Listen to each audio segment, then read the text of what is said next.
پاکستان میں ڈیفورٹ ہونے والے لوگوں پر سفری پابندیاں لگانے کا فیصلہ کیا گیا ہے۔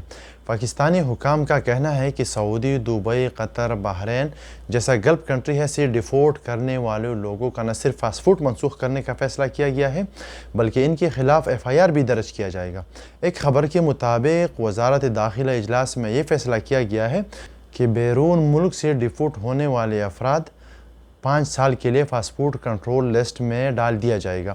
اس کا مطلب ہے کہ جانے کے بعد وہاں ان افراد پر کیس بھی دائر کیا جائے گا اور 5 سال تک یہ اپنے پاسپورٹ پر کہیں بھی سفر نہیں کر پائے گا۔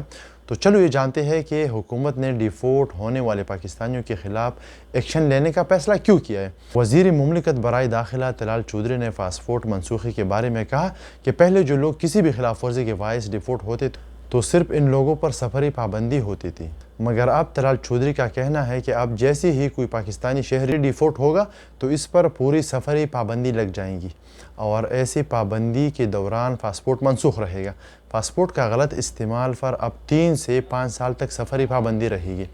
یہ سب کچھ اس لیے کیا گیا ہے کہ گلف کنٹریز سے جو شکایات آ رہے ہیں کہ پاکستانی یہاں آ کر بھیک مانگتے ہیں، جو گزشتہ 1.5 سال کے عرصے میں مختلف ملکوں سے 7,000 سے زیادہ پاکستانی بیکاریوں کو ڈیفورٹ کیا گیا ہے، جو کافی شرم کی بات ہے۔